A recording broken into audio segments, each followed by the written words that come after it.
महाराष्ट्र की राजनीति में शनिवार का दिन नाटकीय घटनाक्रमों से भरा रहा। एक तरफ मुंबई के ताज होटल में पार्षदों की किलेबंदी हुई तो दूसरी तरफ मंत्रालय में हुई कैबिनेट बैठक से एकनाथ शिंदे और अजित पवार दोनों ही नदारद रहे। यह अनुपस्थिति तब हुई जब बीएमसी में भाजपा सबसे बड़ी पार्टी बनकर उभरी है, लेकिन उसे सत्ता के लिए अपने इन दो सहयोगियों की सख्त जरूरत है। बीएमसी के नतीजों में भाजपा 89 सीटों के साथ सबसे बड़ी पार्टी बनकर उभरी है, लेकिन बहुमत के जादुई आंकड़े से अभी भी वो 25 कदम दूर है। इस शून्य को भरने के लिए शिंदे गुट के 29 पार्षद सबसे निर्णायक भूमिका में है। नतीजों के 24 घंटे के भीतर ही उप मुख्यमंत्री एकनाथ शिंदे ने अपने सभी 29 पार्षदों को मुंबई के ताज होटल में शिफ्ट कर दिया है। राजनीतिक गलियारों में इसे भाजपा पर दबाव बनाने की रणनीति के रूप में देखा जा रहा है।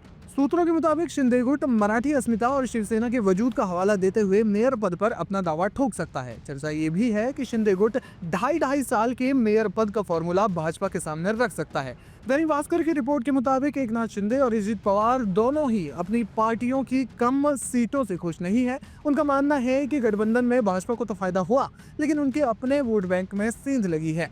शनिवार को कैबिनेट की बैठक में दोनों उप मुख्यमंत्रियों एकनाथ शिंदे और अजित पवार की अनुपस्थिति ने महाराष्ट्र की राजनीति में सब कुछ ठीक नहीं है के संकेत को और भी ज्यादा गहरा कर दिया है। बीएमसी चुनाव के नतीजों के ठीक बाद सरकार की इस महत्वपूर्ण बैठक से दोनों बड़े नेताओं का दूरी बनाना सीधे तौर पर भाजपा के लिए एक बड़ी चुनौती माना जा रहा है। शिंदे गुट के नेताओं का कहना है कि चुनाव प्रचार के दौरान और अब नतीजों के बाद भाजपा जिस तरह से बड़े भाई की भूमिका में आ रही है, उससे शिवसेना शिंदे असहज है। अजित पवार भी पुणे और पिंपरी चिंचवाड़ में भाजपा के हाथों मिली शिकस्त से आहत है। उनका कैबिनेट बैठक में न जाना इस बात का संकेत है कि वे अब अपनी अगली चाल शरद पवार के साथ मिलकर चल सकते हैं। नतीजों के 24 घंटे के भीतर ही मुख्यमंत्री एकनाथ शिंदे ने अपने सभी 29 पार्षदों को मुंबई के ताज होटल में शिफ्ट किया है। आपको बता दें कि इस कैबिनेट बैठक में न केवल पारिवारिक बातें हुई, बल्कि 5 फरवरी को होने वाले जिला परिषद चुनाव के लिए गठबंधन पर भी चर्चा हुई। इसके अलावा महाराष्ट्र की तमाम जो योजनाएं हैं उनको लेकर भी चर्चा हुई। और अगर ऐसे में एनसीपी के दोनों गुट एक हो जाते हैं तो ग्रामीण महाराष्ट्र में भाजपा का गणित बिगड़ सकता है। मुंबई में मेयर की कुर्सी का रास्ता अब मंत्रालय से नहीं बल्कि ताज होटल और शरद पवार के आवास से होकर गुजरता हुआ दिखाई दे रहा है। अगले 48 घंटों में भाजपा को अपने सहयोगियों को मनाने के लिए कोई बड़ा समझौता करना पड़ सकता है। फिलहाल देखना ये होगा कि भाजपा इस समस्या से किस तरह से निपटती है।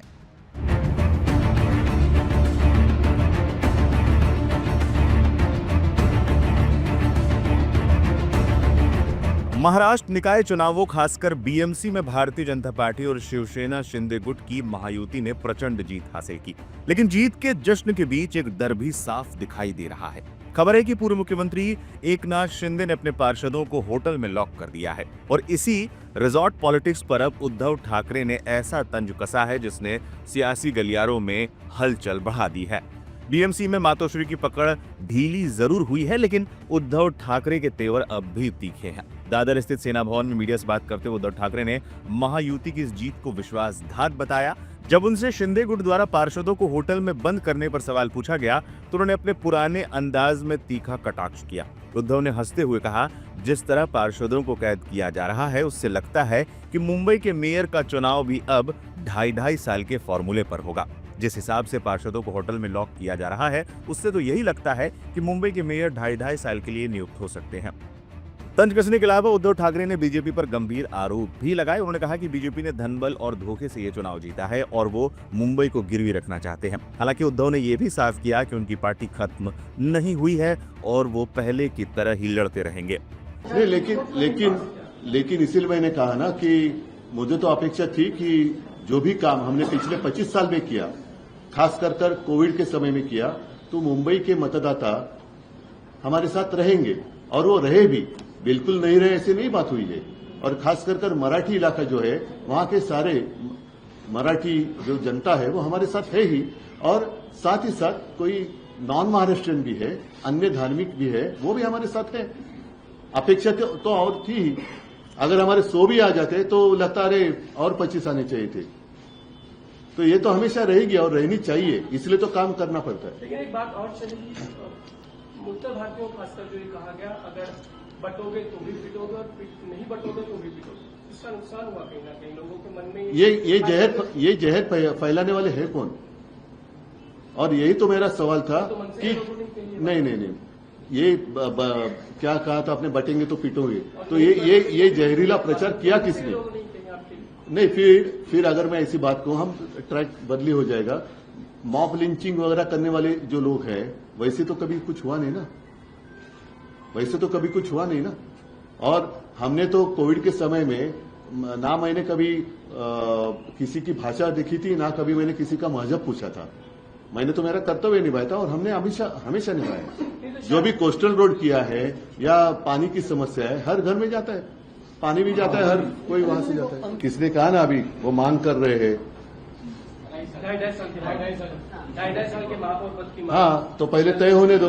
2.5 साल में उनमें जो आए हैं, अगर पहले 2.5 साल महापौर बनेगा क्या, कि फिर और किसी उनकी पार्टी तोड़कर ये महापौर, जैसे मेरी पार्टी तोड़कर मेरा ही मुख्यमंत्री बनाया था, वैसे उनकी पार्टी तोड़कर वो महापौर बनाएंगे क्या? वो देखने जैसी चीज। अभी इंटरेस्टिंग होगी ये बात। मुझे लगता है कि उनकी पार्टी तोड़कर वो महापौर बनाएंगे। महाराष्ट्र के 29 नगर निगमों में से 23 में बहुमत हासिल कर महायुति ने अपना परचम लहरा दिया है।